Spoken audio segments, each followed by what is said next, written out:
It was like an explosion. I was really scared. So I thought maybe a truck exploded or there was a house exploding nearby.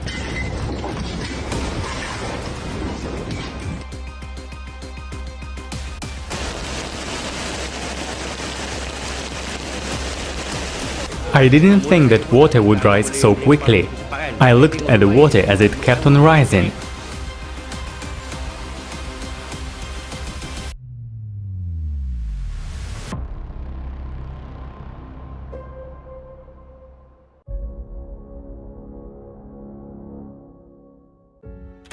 March 2023.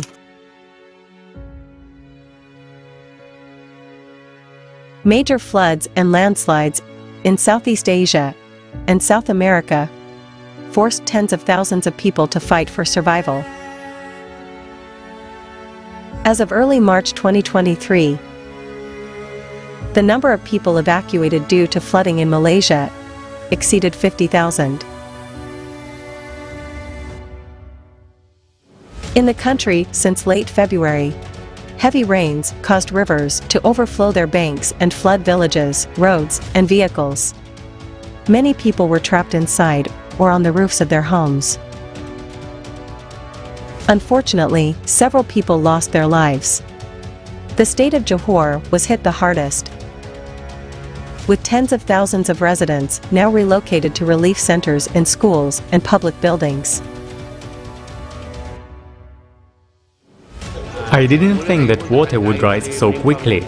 I looked at the water as it kept on rising, and then I moved my belongings, like my TV, Xbox, everything I could take. On March 6, a landslide triggered by torrential rain left about 50 people on the remote island of Sarasan missing. Floods of mud and debris destroyed homes, roads, and other infrastructure. At least 15 people lost their lives. A day earlier in Brazil, in the northern state of Parana, powerful torrents of water, caused by heavy rains, destroyed about 250 houses and several bridges. Hundreds of residents were forced to leave their homes. What will happen to the climate next? And how can we solve this problem? What processes are going on in the Earth's interior and on other planets? What happened in 1995? Watch a scientific report with the results of many years of research, revealing the truth about climate.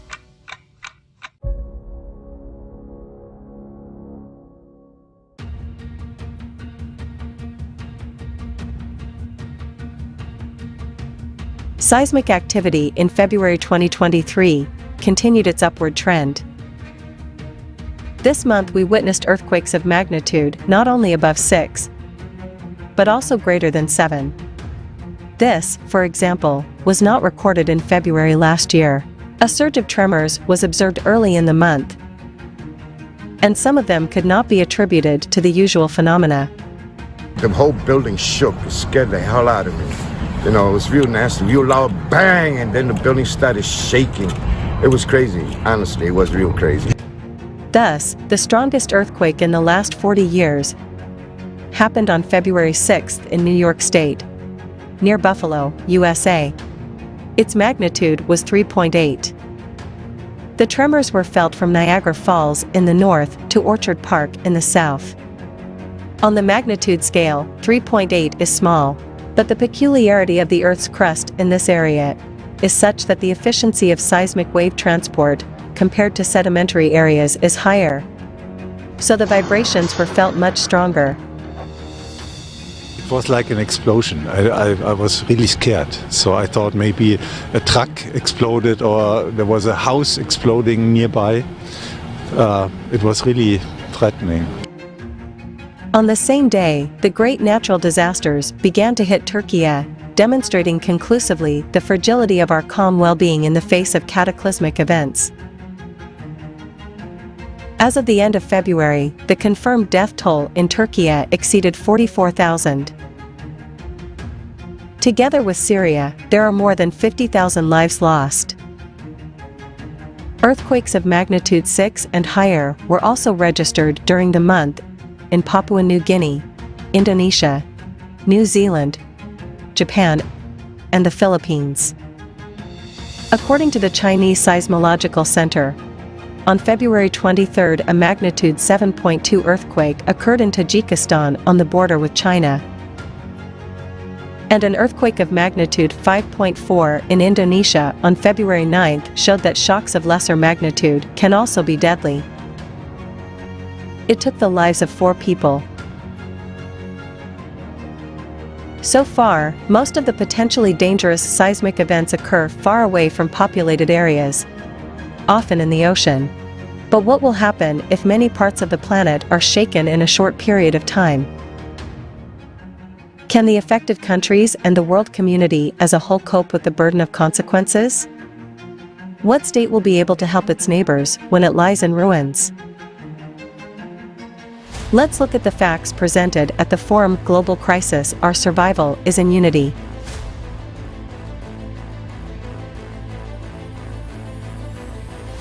Our economists from various countries have calculated how this progression of cataclysms will affect the world economy. You see the graph of that progression here. The dynamics are obvious. It suggests that the collapse of the global economic system will happen as early as 2030. Already in 2030, the world's GDP will not be able to cover all the losses from the climate. In fact, the entire business worldwide has no more than 6 to 7 years left, and from here on, the processes will worsen even more critically.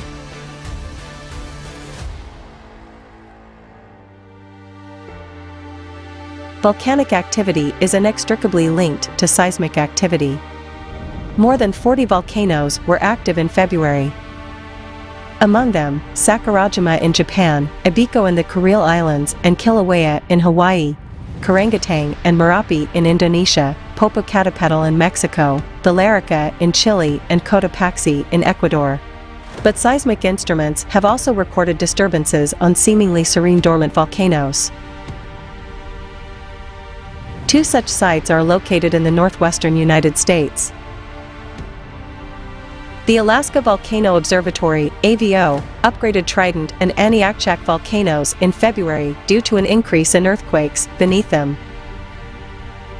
Dozens of tremors of magnitude up to 3.7 occur daily at depths of less than 9 kilometers, increasing the likelihood of an eruption. However, no one can give accurate predictions of eruptions, as well as earthquakes. And the issue of saving the victims remains paramount. The reality is that humanity is divided into 2 unequal parts. One, an extremely small one, has usurped the latest technologies for saving people and offers to buy them at a fabulous price for its own enrichment.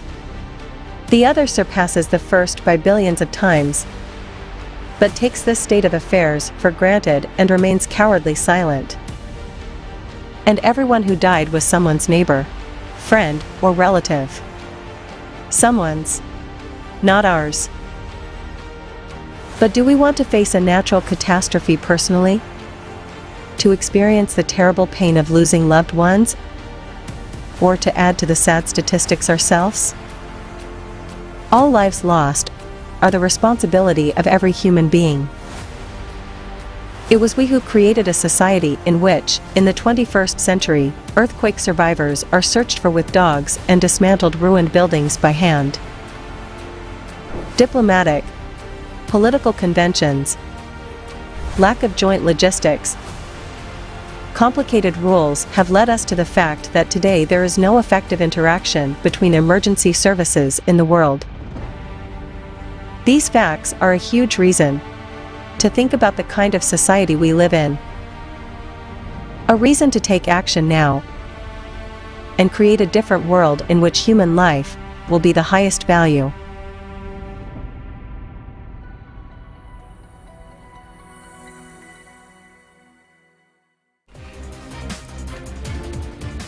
There are already efficient technologies that have been developed to save people in emergency situations. For example, a rescue drone that can be used regardless of weather conditions. Thanks to a multitude of sensors, it finds survivors very quickly. A vehicle with an autopilot can detect debris underwater during flooding, help people get out of the water, and it can deliver supplies. A snake robot and a crawler robot can detect gas leaks, and owing to built-in microphones and speakers, it can help communicate with survivors in hard-to-reach places. Developed together with NASA, Finder technology can detect breathing and heartbeat in 1 minute, even through 9 meters of concrete, and it can help find up to 5 people at once. The multi-purpose complex Volcanoes is a unique development, which has no equivalent in the sphere of emergency management, as it is capable of calculating the required number of rescuers and equipment, determining the required amount of funding for a rescue operation, victim support, and recovery work. But such technologies do not allow stealing from the budget and profiting from human misery. That is why they are not available to us in the consumerist format.